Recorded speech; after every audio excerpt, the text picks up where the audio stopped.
అందరికీ వందనాలండి. వందనాలు చెప్తున్నాను. అమ్మలు, అక్కలు ఆ పక్క ఈ పక్క చూస్తున్నాను. మీ యొక్క ఏకీగ్రత ఎక్కడుంది? మీరు గమనం.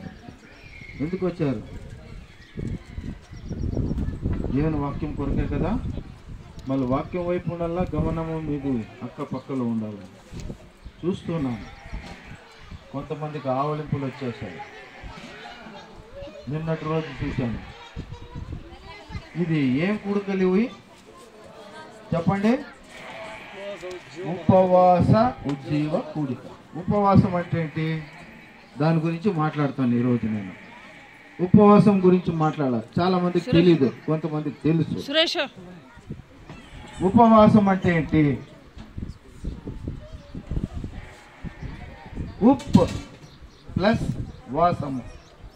ఉప్ అంటే ఏమీ తినకుండా, ఏమీ తినకుండా. వాసము అంటే దేవుని సన్నిధిలో సమయము గడుపుట. కొంతమంది ఉపవాసం ఉన్నారని, ఏమయ్యా అట్లున్నామంటే ఉపవాసం ఉన్నాము. వేషాధారణ దేవుడు సహించడు. బిడ్డలారా, మరి ఈరోజు మనం అందరూ కూడి రావడము ఉపవాస ప్రార్థన కొరకే. నిన్నటి రోజు చూశాను, కొంతమంది దోశలు తినొచ్చారు, కొంతమంది ఇడ్లీలు తినొచ్చారు, వడలు తినొచ్చారు, ఉప్పిట్టు తినొచ్చారు కదా. ఎవరు తిన్నారో నేను అడగను, కాకపోతే నాకు తెలిసిపోయింది అప్పుడే.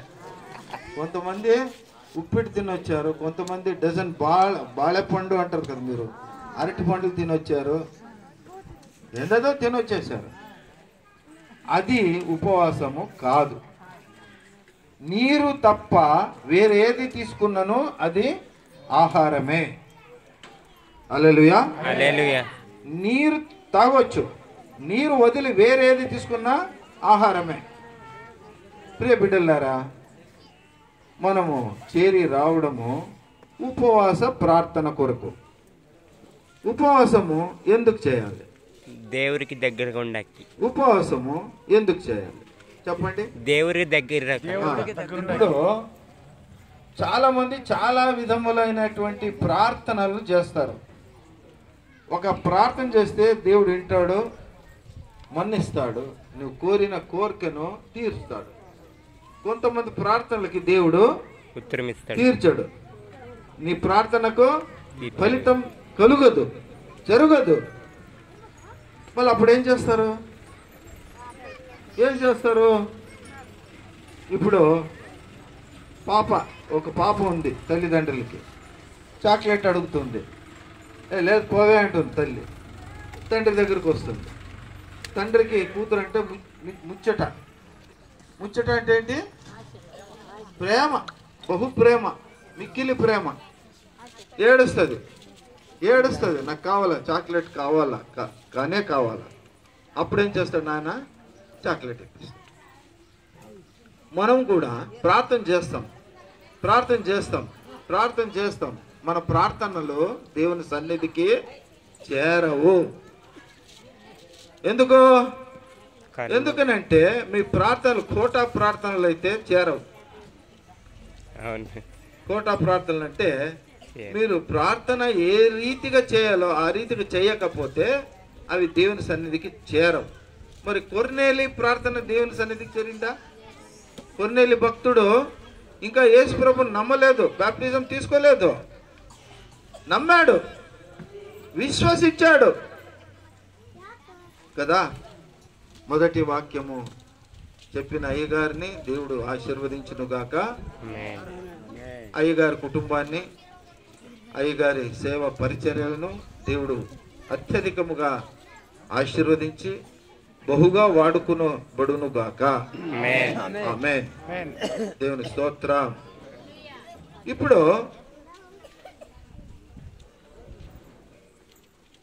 మనమందరం చేరి రావడము ఇది దేవుని యొక్క ప్రణాళిక. అయ్యోళ్ళు వీళ్ళే రావాలనా? కోనసీమ నుండి వేరే ఎవరైనా ఉండొచ్చు కదా. కదా. వీళ్ళు ఎందుకు వచ్చారంటే ఇది దేవుని యొక్క ప్రణాళిక. మొత్తం బైబిల్ అంతటిలో కూడా మేము 14 ఏళ్ళు థియాలజీ చదివినా నేర్చుకున్నది రెండే విషయాలు. ఏమి? దేవుని ప్రణాళిక, దేవుని చిత్తం. చెప్పండి.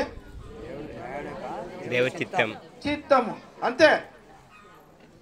God's plan and God's will. ఏం జరుగుతుందంట, దేవుడు ఏం పని చేయాలనుకున్నా ఒకసారి రాసుకుంటాడు ప్రణాళిక. రాసుకున్న తర్వాత రాసుకున్నదంతా చేయడు. దాంట్లో ఏది చేయాలని మనసుకు తోచుతుందో దాన్ని మాత్రమే చేస్తాడు. హల్లెలూయా. అవునా? అలాంటి ప్రక్రియ అది దేవుని యొక్క సృష్టి ప్రణాళిక. సృష్టి చేశాడు స్వామి, సృష్టిలో మనల్ని సృష్టించాడు. హనుమాపురంలో ఇన్నేళ్లుగా 3వ దశాబ్దంగా సేవ చేస్తూ ఉన్నాము. ఊరంతా నమ్ముకున్నారా ప్రభుని? లేదు. ఎందుకు నమ్ముకోలేదంటే సత్యము వారికి తెలియదు. సత్యం తెలుసుకున్న వారు, దేవుని యొక్క ప్రభావము తెలుసుకున్న వారు దేవుణ్ణి నమ్ముకున్నారు. మరి ఈరోజు మనం అందరం కలిసి ఉపవాసము అనే విషయం పైన మనం చర్చించుకుందాం, ధ్యానించుకుందాం. పాత నిబంధనలో మరియు కొత్త నిబంధనలో యేసు ప్రభు ఈ లోకానికి రాకమునుపు పాత నిబంధన కాలము, మరి ఇప్పుడు కొత్త నిబంధన కాలంలో మనం ఉన్నాము. కొద్ది మాటలు చెప్పి నేను తొందరగా ముగించేస్తాను. 35 ఏళ్లుగా సేవ చేస్తున్నాం, వాక్యం చెబుతూ ఉన్నాం. ఎన్నేళ్ళు? 35 ఏళ్ళు. చదివిన వాళ్ళకి చెప్పినామా వాక్యము? చదివిన వాళ్ళకి చెప్పినామమ్మా వాక్యము? లేదు. చదువుకున్న వాళ్ళకి చెప్పేదానికంటే చదువు లేని వారికి చెప్పేది చాలా చాలా కష్టము.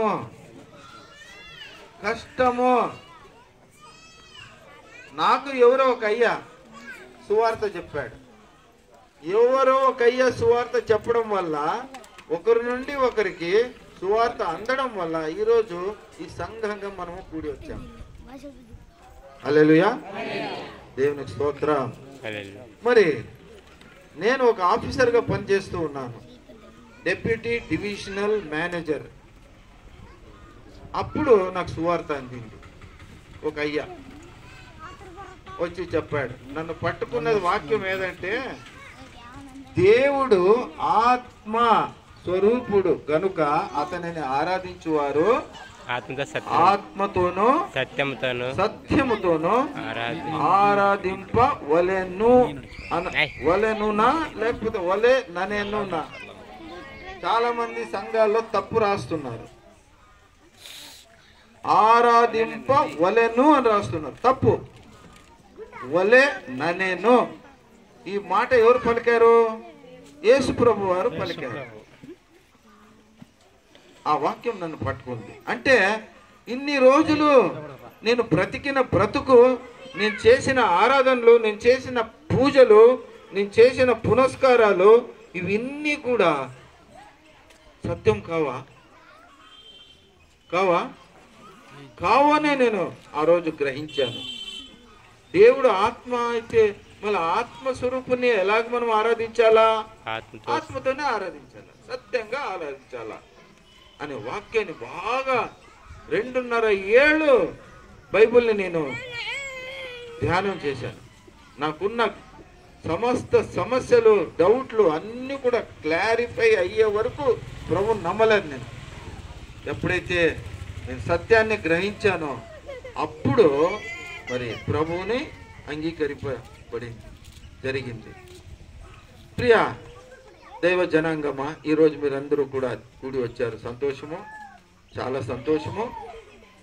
ఎలాగంటే చాలా సభల్లో, చాలా సంఘాల్లో ఏం జరుగుతుంది? ఎవరమ్మా తల్లి?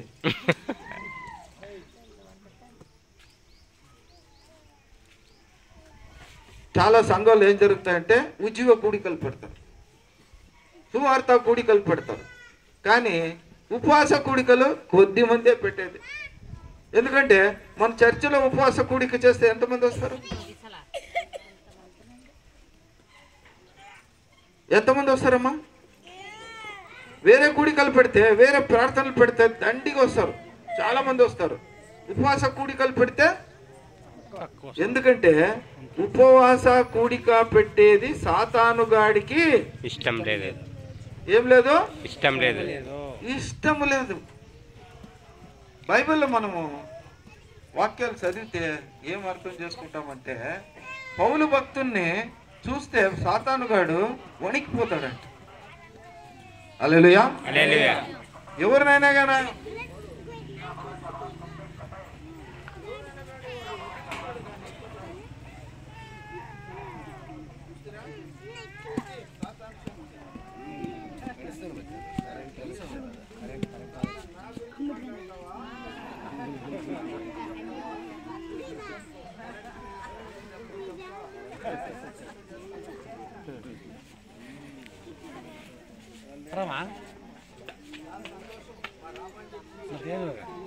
ಮಜ್ಜಿಗೆ ಪಜ್ಜಿ ಏನ ಕೊಡೋದಾ?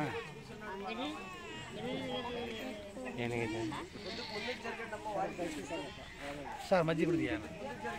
ಇದಲ್ಲ ಇಲ್ಲ ಮೊಸರು ಮಾಡ್ತಾರೆ ಸರ್.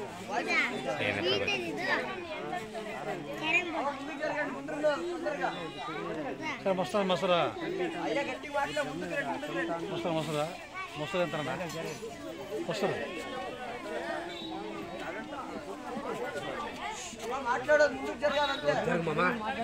ఏ బాబు, ఏ బాబు,